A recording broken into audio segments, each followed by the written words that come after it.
Hi, how are you? I'm Hiba again. And today I just thought I would like to introduce you to the 10 main yoga poses that you will find in any yoga class.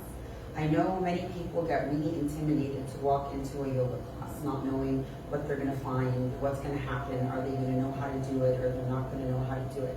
So today I decided that I'd really like to introduce you to the 10 main poses you're going to always find in a yoga class. So we're going to start off today, the first pose that you'll usually start off with is a mountain pose. So mountain pose, in order to come into it, we have two options for the feet. If you have any kind of back issues, you would open your feet hip width apart. What is hip width apart? You can take two fists and place them in between your feet. So this should be your hip width apart, and then come back to standing. So in order to do a mountain pose, first thing we're going to do, we want to roll the shoulders back. We really want to settle in the feet. So we might lift the toes, we want to spread the toes really nice and wide, maybe come onto the toes, rock forward, drop the heels down, and then we want to feel all four corners of the foot pressing into the mat, because that's our foundation. So we want to create a solid foundation. So starting at the feet, maybe you can close your eyes or just start to scan your body from the down up. So really place the feet nice and solid on the ground, and then start to move up, start to feel your calves, engage your calves, and then start to move up. Notice your knees, and then come up to the hamstrings here, engage them. You're gonna automatically find that your kneecaps lifted. And then from there, start once again to notice your pelvis. So start to tuck the tailbone under, and then we're gonna come up, we're gonna start to notice the core. You wanna push the belly button into the spine. And then as we go up, we're gonna roll the shoulders back, open the heart and chest, and then maybe flip the palms to the front. And from here, we extend the fingers to really try to get the arms to work as much as possible. Roll the shoulders back. Make sure that the head is stacked on top of the body, not extending forward or going to the back. You want everything nice and aligned. And let's just start here, and let's just take 5 breaths. Taking here 5 breaths, maybe just close the eyes, start to scan the body. Now, as we did, we engage the body from the bottom up. Let's start to scan the body from the crown all the way down to the feet. And let's just notice how we've arrived on our mats today. And let's hold for 5 breaths in this mountain pose. And now going on to the next pose, we can come to the top of the mat. And then we're going to start to bring our hands, maybe I usually like when I'm going to just start my practice at any point in time, I like to just take a moment and settle in and set an intention for my practice or for the poses I'm going to move through. So just close the eyes, settle in the body, and set that intention. And the next pose I'd like to introduce is we're going to go into a forward fold. So let's inhale, lift. So let's take it forward. Inhale, lift the arms up. Let's roll the shoulders back. Try to keep the palms of the hands facing one another. Notice if you start to stick out from your glutes start to stick out, tuck the tailbone under, bring it forward, roll the shoulders back. And let's start to forward fold. As we're doing that, you want to really extend the arms forward. You can bend the knees as much as you need to, but try to keep your heart and your chest really rolling forward until you come all the way down. Bend your knees as much as you need to, resting your chest on the thighs. Place the hands on the ground. If you need to bend the knees really low, just rest the chest on them. And then from here, let's start to try to lengthen the legs slightly. So you're trying to push your sit bones up to the ceiling as much as you can. And whenever we're starting a practice, our body's still not warm. So we're going to definitely not be flexible enough to really extend the legs, and we shouldn't also. So let's just hold here and start to really lengthen as much as we can. Maybe walking the fingers slightly forward, lengthening the spine. It might be difficult to get the hands all the way down to the ground. So you're welcome to take them to underneath the knees, really lengthening the spine. So when you do this, you want to really extend the crown of the head forward. You want to try to keep your back nice and straight. Your neck is always in one line with the spine. So you don't want your neck hanging down here. You don't want it to the side. You don't want to strain the neck. So So your gaze always has to be slightly forward, not down, all the way down, because you're going to automatically tilt your head forward. So you're taking your gaze really slightly forward in front of you, lengthen the spine, roll the shoulders back, and once again, let's bend the knees and fold. Bend the knees as much as you need to. Rocking them down.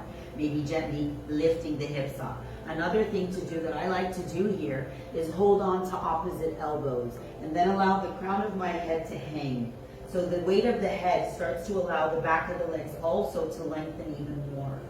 And maybe take the sit bones further up towards the ceiling. Just hold here. And then you can warm up the neck here by just moving your head. Yes. Rocking it. No. Moving it around.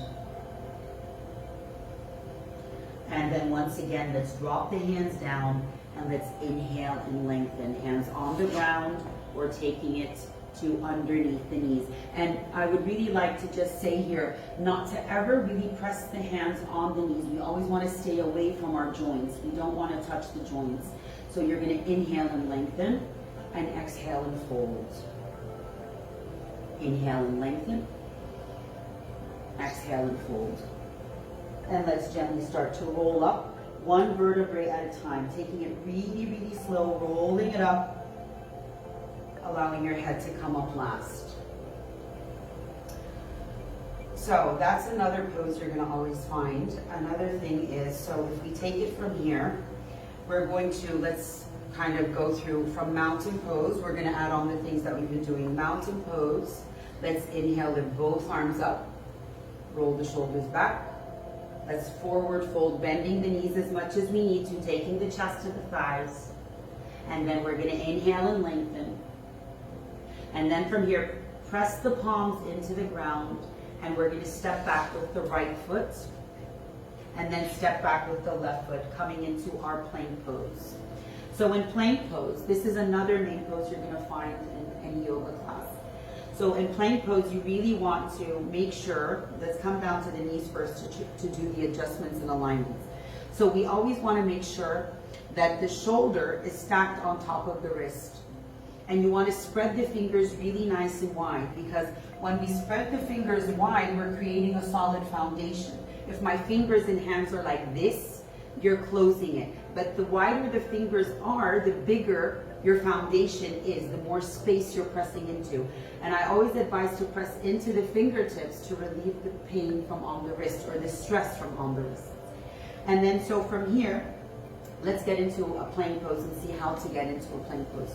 So you're going to have the knees underneath the hips, and then we're going to step back with that right foot, pressing into the hands, and then we're going to step back with the left foot, coming into a plank pose.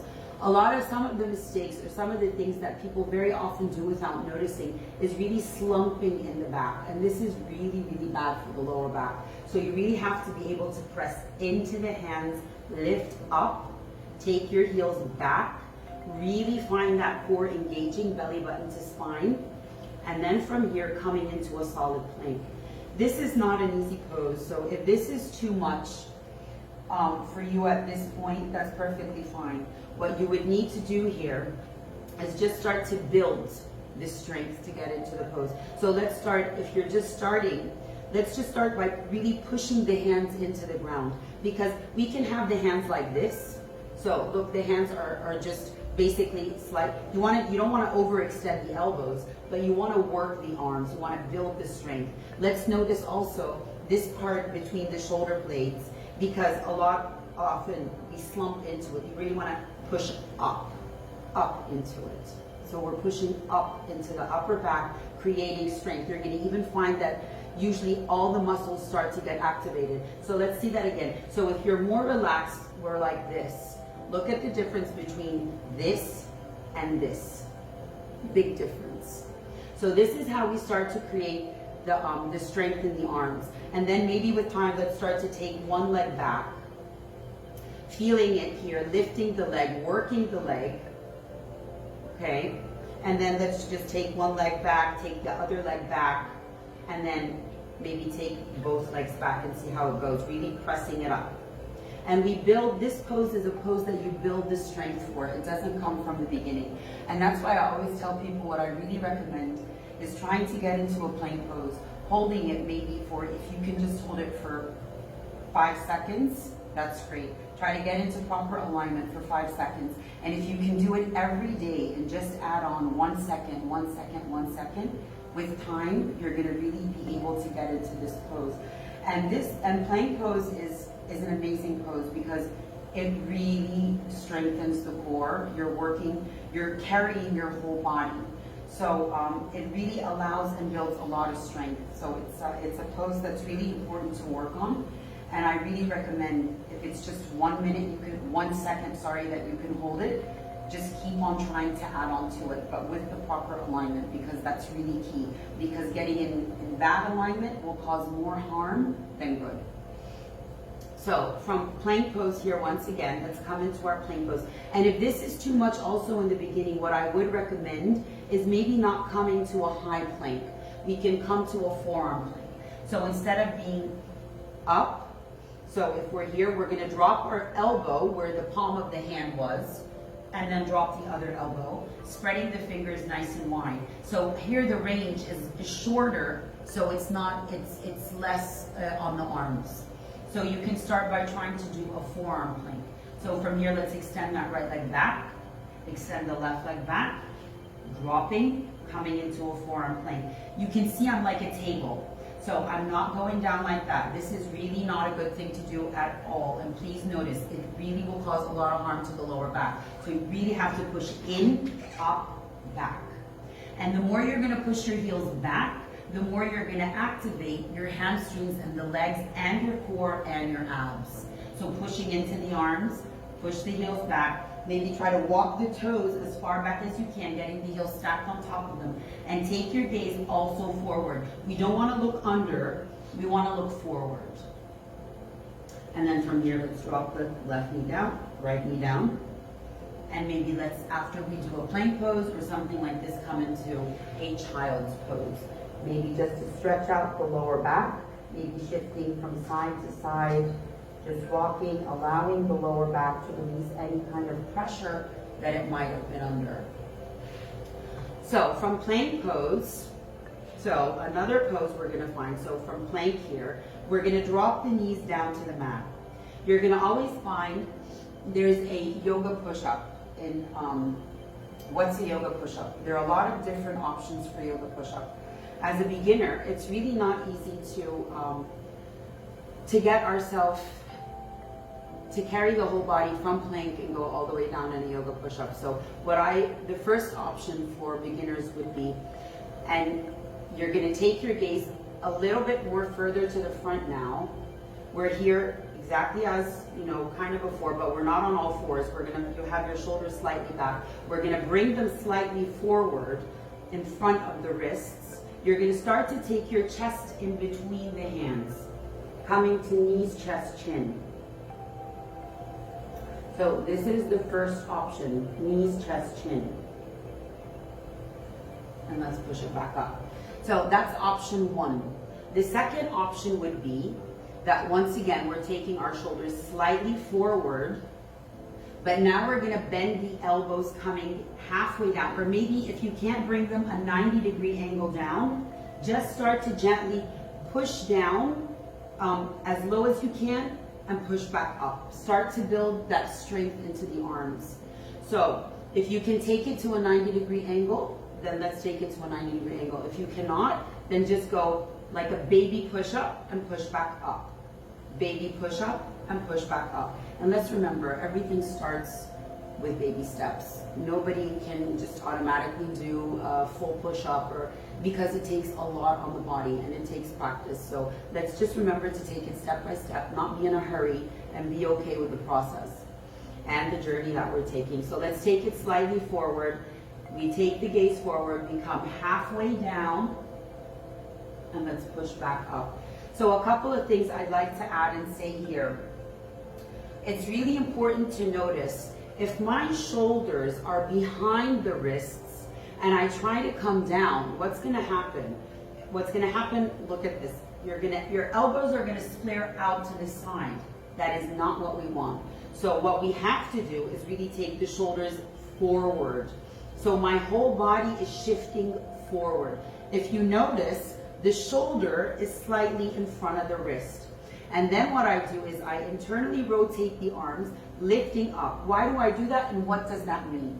Internally rotating the arms kind of means that we're getting our armpits to look at one another, because if they're flared outwards, our arms are going to go outwards. So from here, we're going to come slightly forward. I'll show you the two things. So option, if you don't really bring your shoulders forward, you don't internally like get the armpits to look at one another, what's going to happen? I go like this. Elbows flaring out wide open to the sides. Not what we want. We want to come forward, engage that core. We're forward. Internally, we're wrapping the arms, getting armpits to look at one another, coming slightly down or halfway down, whatever you can do, and let's push back up. And that's something you can really work on and build a lot of strength in the upper body with. So of course there is the third option, which is the most advanced, and that's doing a full chaturanga, which is, in my opinion, one of the most difficult poses. I'll just demonstrate it, but I do not recommend it being done until option 1 and 2 are really done properly. So from plank pose here, we're pushing into a proper plank pose, really engaging the core, pushing into the arms. We're going to come halfway down, and then we're going to come into up dog, but I'll just take it back up until we get into the next pose.